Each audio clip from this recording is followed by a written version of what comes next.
So, people, I I didn't see the whole interview. I'll probably watch it when I get a chance. But Cowboy James Storm was being interviewed, and he said something that I told you guys months ago. Months ago, this guy, I forget the guy's name. He's a very popular face. But he does interviews with professional wrestlers. He did this interview with Cowboy James Storm. I guess if you go type in like Cowboy James Storm latest interview or interview this week or interview this month or something, it'll probably pop up. I'm sure it will. So when he was asking James Storm about why he never went to the WWE, he gave his side of the story. He was there briefly and he didn't stay. But he said something that I've been telling you guys for the longest. And he said when Hulk Hogan and Bischoff was in TNA, the guy asked him, like, when did you know, like, it was, like, going downhill? Like, it was pretty much, this is bad for TNA. And I've been telling you guys, people always think former WWE guys is going to be the savior of another company. Like, this is going to bring this company up. And, okay. So he basically said how when he knew it was bad was because he said he went out, he got fined because he said something, right? Now, a lot of times when we hear about people getting fined, it's storyline, or we think it's storyline, and then come to find out later that, oh no, I really got fined. And he said that, and I remember this interview where this promo rather when he said TNA is about the young talent coming out here and shining, not guys coming out here for 35 minutes and talking. And now, mind you, think about how long ago Hogan and Bischoff was in TNA. And I remember saying, man, when I was watching TNA, it's total non-stop action. Remember when it used to come on, when it first came to Spike, and it was an hour, and they used to call it your 60-minute adrenaline rush, right? And then all of a sudden, Hogan comes in with Bischoff, and they come out, and the same WWE type shit come out and just talk and talk and talk. Like, here we go with this shit. And I was not feeling that with TNA at that point. Like, man, see why they got to come in here and change things up. They see, and this is what I'm telling you. I think Hogan felt like, okay, I'm here. Bischoff's here. We got Nash and Hall and X-Pac and Jeff Hardy and Rob Van Dam, right? And I think that this motherfucker felt, then come on, man, Booker T, Scott Steiner, Sting, I think he felt like if this roster right now that we have don't get the views up to like WWE type views, or, we at least getting the 3 million and whatever, nothing will. And I'm just going to milk this company until there's nothing left for me to milk. And then I'm going to run right back to WWE, which is exactly what he did. And TNA just looked like a desperate company because on his exit, remember what Dixie Carter was doing? Screaming, no, you can't leave me, please. Holding on to his leg, and he's dragging her up the ramp. And it's like, wow. Dixie Carter literally just laid there and made herself and her company look like shit. And pretty much the other thing he said was what I've been telling you guys. I remember Hulk Hogan doing interviews. This motherfucker is there in TNA. He's making all this money in TNA, and he's just milking it. And he's doing interviews, and he's not saying one word about TNA. He's talking about body slamming 700-pound Andre the Giant at WrestleMania, and I tore all of this and whatever. And he's talking about everything. Well, they add, maybe one day I'll get back to acting. You never know, man. This and that. And just talking about the early day. Everything other than TNA. How are you working for this company? Have the position you had, the power you had in that company, and all you doing is talking about WWE and everything else that have nothing to do with TNA. And I feel like all of those guys that came, with the exception of Sting he never shot down TNA. Booker T didn't really do too much, but he didn't really, Scott didn't. But like you had like these WWE guys, man, like that was especially more known for their stint in WWE than anywhere else. They're the ones that buried the TNA talent. I'll reiterate for you, okay? Like Rob Van Dam, for example, telling people I don't see AJ Styles the way everybody else does. I mean, he's good, but he's not on my level, and just talking down on him. Remember the group they had, Fortune, and Ric Flair is comparing each member of the Horsemen to Fortune members, and he's sitting there telling them, he's telling Bobby Roode, the enforcer, Arn Anderson would have ate you for breakfast, and what Tully Blanchard would have did, to what's the other dude name? What's his name? He's in TNA now. Forget the guy's name. He's telling AJ what he would have did, because AJ, of course, Frankie Kazarian, yeah, Tully Blanchard would have did this and that to you, and what he would have did to AJ Styles and all. I'm like, wow, man. So you're standing here with this group that's supposed to be like the new version of the Horsemen, and you're sitting here basically calling them a bunch of frauds. And you're the James J. Dillon of the group now. And you're sitting here talking about what the old Horsemen would have did to this group. Kurt Angle tells AJ Styles, when he tells him, I'm the first Triple Crown winner in TNA and this and that, and he's like, give me a freaking break. TNA didn't even have a full freaking roster when you were the world champion. Everybody. Jeff Hardy. It'll be tonight, Jeff Hardy versus AJ Styles. It'll be a breeze. Like, everything was just knock on these new guys, on these younger talents, and speak like, Hogan, he wasted so much time always talking about how I'm gonna take TNA to the next level. We're gonna make TNA number one. Everybody comes in TNA have the same story. We're gonna make TNA number one. TNA has never, ever, ever. I will say Dixie Carter got more balls than the rest of them as far as how she wanted to do things. Might not have been the wisest of choices, but she wasn't scared to go ahead up and try to bring the Monday Night Wars back. When these other guys come there, man, and it's like all they're talking about is trying to do this and making TNA this and making TNA that. They speak as if they have a weak product. And Hogan made everything too much about him and the group Immortal. Everything was like surrounding them to the point where during that time, they didn't build not one star to where that star looked like that person was going to be the next star. That person was going to be the next big star out the company. They didn't do that, man. How do you, example, how are you sitting here working for TNA and you're doing interviews and they're asking you about some of the greats? You're sitting up here naming talent in WWE. You're sitting up here naming people from the past, how about matches that you had in the past, but you're not even talking about, hey, I'm working for TNA. We're airing on every Monday night on Spike TV. This, that, 8 o'clock, and this, that, nothing. He's not giving names of these wrestlers. He's not putting the company over. Nothing. And I remember him doing that. This is one of the things that, like I said in one of my last videos, I'm glad that Tony Khan understands. Nah, it's not about bringing a bunch of WWE guys and women over here just to bring them over here. For one, and this is like I said, a lot of these people don't have any real value on their name. They were just at WWE. And then I remember like when Hogan was talking about Sting, and he says he wished Sting had went up north, talking about to the WWE, because see, he also had that same mentality, just like Eric Bischoff. Like, if you went to WWE, you can do no wrong, because now whenever you come here, that's more eyes. Sting had a following regardless. Regardless.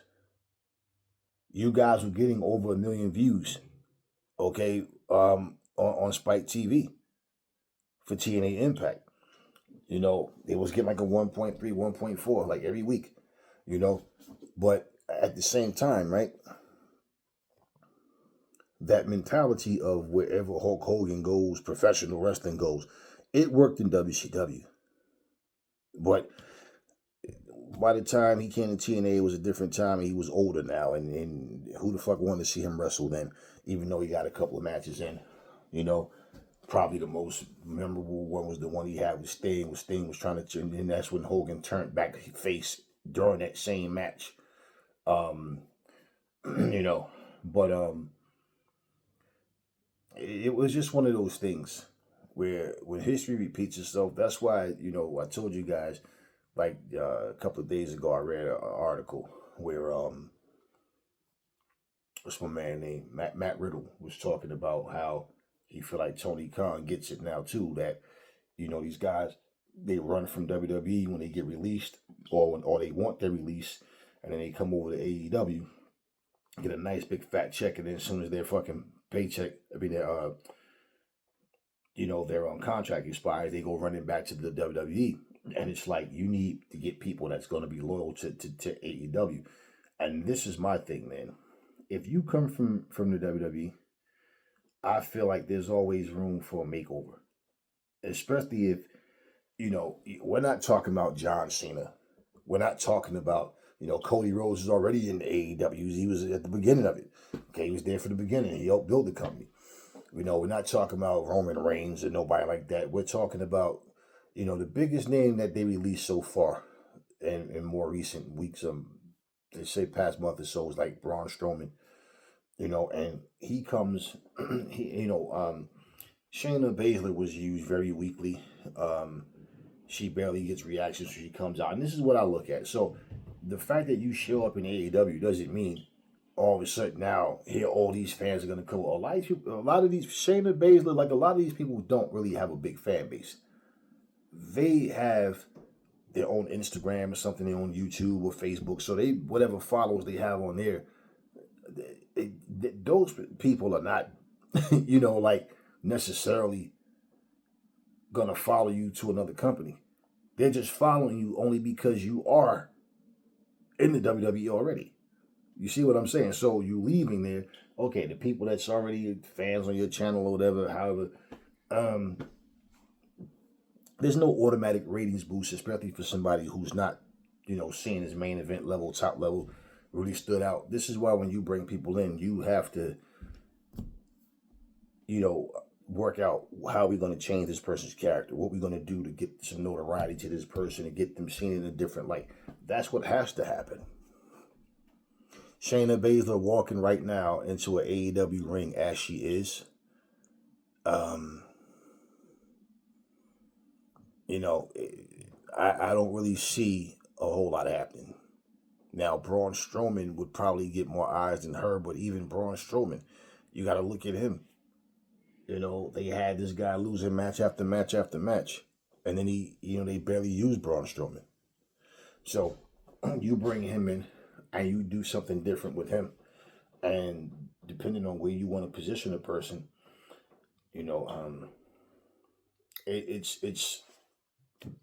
it's to me, it makes more sense to get people that are more youthful, that you can take and we can build this person from scratch. This will be a homegrown talent.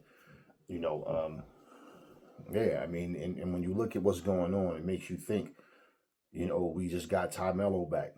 What's up with Darby Allin? What's up with Ruby Soho? We know she had a baby as well. Remember Sting's son was supposed to be staying with Darby Allin because he wanted to become a professional wrestler. Is he going to still pursue that? Is that something that's in the works that they're keeping from us? Is he progressing? Is he not progressing? I don't know.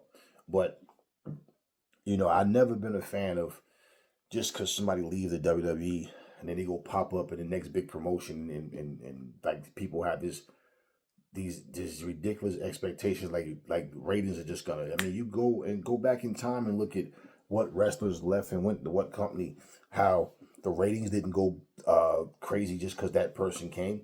You know what I mean? If you look at a guy like Ricky Steamboat, is one of the guys I always like watching wrestle. Steamboat came over to NWA, WCW. He held his own, yeah.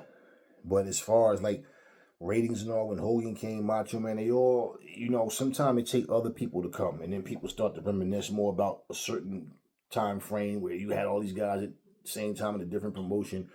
And they might start to watch where normally they might not. But, you have to build your talent, man. And when I heard Eric Bischoff say, I don't understand what that means when people talk about your homegrown talent, like, yeah, you wouldn't know because you were the one that made Sting and Luger take a backseat to Hogan and Macho Man. You the one that every time somebody came from WWE, It came over to WCW. You rolled out the red carpet for them and treated them way differently. WCW single-handedly created Goldberg, yeah. But even in that, it's like he became as big as The Rock and Steve Austin and all of them. He was just as big as they were. But he was in WCW, And the thing was, they should have been building up more stars. They was depending more on the veterans that they had to carry the show. But they should have been working on the Chuck Palombos and the Sean O'Hares to, get them in that position, And, they had, they still had some great things going on, but it just gets to the point where at some point when you're watching things unfold, when you watch things unfold, then you watch another company and you start to see the similar things happening, yeah, man. And one by one, you started to see, Hogan disappeared, then Nash is gone, then Kurt Angle's gone, and Booker T's gone, and Steiner's gone, Sting is gone, all of them. And pretty much TNA went through such a dark time to the point, man, it was hard to watch anything that they did at that point. When they were in these little dark, smoky, little small, tiny ass buildings that looked like they was just like they rented out a fucking bakery or something and just put a ring in it. Little small, dark buildings. I mean, wow. It was like, what the fuck happened to TNA? But James Storm talked about all of that. And also, this is one of the reasons why, if you take any wrestler, there's nobody that people talk more bad about than Hulk Hogan, man.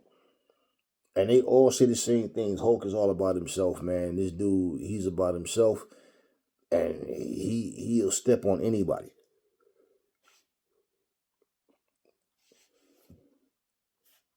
And I felt like that was his thing. I'm just going to milk this company as much as I can. I mean, hell, if somehow we start to surpass WWE, catch up or surpass them, fine. But I'm just going to milk this as long as I can. And I really feel like he didn't really care about TNA as a whole. I don't think he ever believed in TNA, and he was there for the paycheck. That's what I truly feel about Hulk Hogan. And I tell people, man, you need to watch what comes out of your mouth.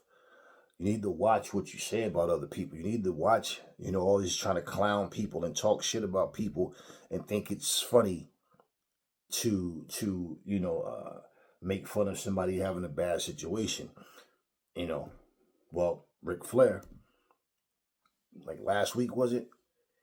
Whenever 2 weeks ago, when Jim Ross announced that he was battling cancer and that he was having to have surgery for it, and he'd be out, of wrestling for a while. And then Ric Flair chimed in, and I think he tweeted something like, that's Jim Ross always looking for attention. And now all of a sudden he comes out, like last week, and then says this, that he's battling skin cancer right now. You see, was it an insensitive, ignorant, stupid comment that he made in reference to Jim Ross? Absolutely. I mean, unless Jim Ross has some type of mental issues, what kind of way is that to joke or try to say something to get attention by pretending to have cancer? And that man have a job to uphold, man. The fuck, he's gonna pretend he has cancer and then think he's gonna keep a job? No. So now you sitting there calling and saying that he's just always seeking attention, and now is that the reason you're doing it, or do you really have skin cancer? People need to wake up. Stop making so much out of nothing. But real situations, I pay attention to the way people move because I don't support like rats. I don't support no good scumbag type of people. I just don't. And that's why no matter what Hulk Hogan does, I will never support nothing Hogan does. Fuck him, fuck Hooters and anything else he's trying to invest in. We care less about a Hulk Hogan. But fuck Eric Bischoff too, man. These guys don't understand, man. It's the one thing I'll say is this. I never like bullies. And I never like when, a company, a person, whatever, an industry, whatever, a genre, whatever, try to use their muscle, try to use their power to try to, get their way. I never respected that. It's like you it's like you could take the wimpiest guy, right? But he has deep pockets, and he's paying people to protect him. He's paying to keep people around him, right? To make sure he's safe. But, he's talking like he's big shit. And that's pretty much how I see, like, the WWE, being in that position as well. But they now with AEW being there, it's like, let's try to play like we don't worry about them. You shouldn't have to worry. You should just focus on what you're doing. Focus on, trying to make the best product you can, delivering to your fans, not telling them to fuck off, and just expecting people to just take whatever you give, you know. Um, but then, you're quick to want to try to criticize the competition. And then you side with a company that is no competition and you're dictating. And the whole time that you're dictating, you're sitting up here overlooking the simple fact that, guess what? This is all the same genre. And, there's no support there. There's no camaraderie there. It's just this whole one company trying to, dictate, trying to be the only, big dogs and all this kind of shit, man. And the fact that for them to even associate themselves with Hogan, at what point does a person, like, what is it that a person can do that someone will say, nah, I can't do business with this person anymore? I mean, I'm just saying, let's be real. You guys are willing to do business with this fucking scumbag racist piece of shit, but you guys let R-Truth go. Didn't want to lie to us and pretend that it was storyline, like this was a work. It wasn't no fucking work, man. And R-Truth made it known, nah, it wasn't no work. Bottom line, y'all fired that dude. And then y'all got a lot of backlash. Y'all had that half empty ass building at Money in the Bank. And it was like, all right, let's get this dude back. Simple. Disassociate yourself with Hulk Hogan. That motherfucker ain't loyal to shit. Hulk Hogan is all about his reputation, himself, and what he can get out of you. Ron Killings was there for the long haul. Excuse me, he was nothing but loyal. In fact, not only did he make the comment that he would definitely be open to working, in TNA, but we also know that Scott D'Amore reached out to him and was asking him would he be able to, do a show at Maple Leaf Pro. But, Triple H and them, they decided, nah, fuck this. Whoever decision it was, nah, let's try to get him back because somebody's going to benefit off of this dude, off of our loss. And y'all loss was y'all own doing. But, he's back there now, and that's that. But, yeah, I just felt like that was an interesting situation, man, when I saw this interview with James Storm. And it wasn't nothing new. Like I said, I was talking about these very things some months ago. I talked about it in the video. And now here James Storm. Everything I keep talking about, somebody actually comes up 2 weeks later, 3 weeks later, a month, and they say the same exact shit that I'm saying. And this is why I tell you guys, man, like people was laughing at this shit last night as well. Like, man, what were people watching that made them say that this was better? What was better about it? I guess some people think they're more intelligent than what they are, or wittier, or more crafty in the mind, but they're really not. You have this childlike logic going on in your head, and you think you saw some good shit last night because, John Cena came out there and talked and glazed himself for as long as he possibly could, and then finally he gets interrupted. And, Cody comes out there with his bullshit. It's the same old shit, man. But, that type of goofy shit, man. And like I said, I'm watching Cowboy James Storm, man, and I felt like really just listening to him talk too, man. Like, when someone starts to reminisce about something, it kind of probably, like when you talk about something, you get the feeling inside that you had back when that particular time was going on. I feel like it's probably one of those things with him as well because James Storm was a top performer, man. He said he loved being in the tag team, and, he wanted that. So, between America's Most Wanted and Beer Money, 2 solid tag teams. And it's funny how TNA doesn't even dig up their own history and make a big deal about what they've done so far and have ways to package and put, they got enough content, more than enough. All TNA does, if you watch, they keep making video packages and putting videos out of wrestlers that keep showing up in other companies that was once in TNA. You know, or anything happen, if it's a birthday or somebody win a title or something, or, you know, whatever it may be, they make headlines. Then they'll start making videos, man. It's so many different things that this company could do different to stand out. But nah, they choose to just depend on, you know, NXT to carry their own show because they don't have any creative or nothing going on. And the fact that these people always want to talk about, you know, who's the all-time greats. How the fuck are you in TNA and you're not naming people from your own company as an all-time great? But it's always the same thing, man. It's always the same thing. TNA once had a Hall of Fame, right? And at Bound for Glory, they'll have the, you know, that one person get inducted in or whatever. Who really cares about TNA's Hall of Fame? You see, because they don't even feel like a major company anymore.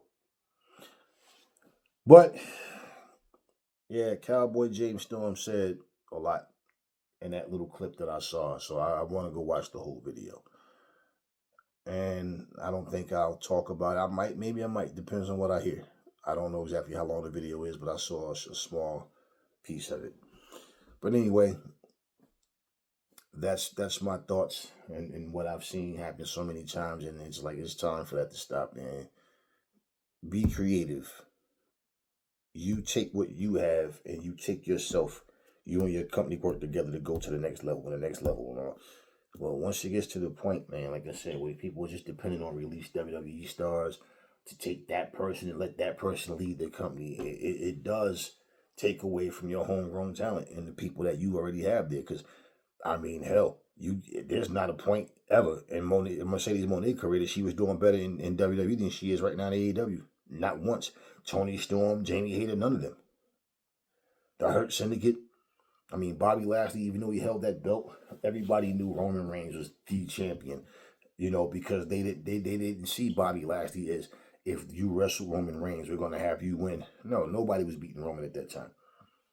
Nobody. So even though he held the belt, then once he got rid of it, that was that. And they broke up, you know, the group, and it was never, nothing was the same. You know, then I see him coming out with the Street Profits in the suit and tie and everything, and it's like, you know, it's like he's playing MVP's role with the Street Profits at that point. And I'm like, damn, Bobby ready to hang it up, but he wasn't. Now him and look at Shelton Benjamin over here in AEW, you know. But this is what you got to do, man. You got to push, you got to build and be creative, and you'll go a long way with that. Especially when your fans are looking at the talent that you have and they start realizing all the people that you're pushing are former WWE guys. You see, takes away from what you already had and what you've already been building. But I'm going to watch the rest of that video. That's all I got for you guys now. Catch you guys on the next video.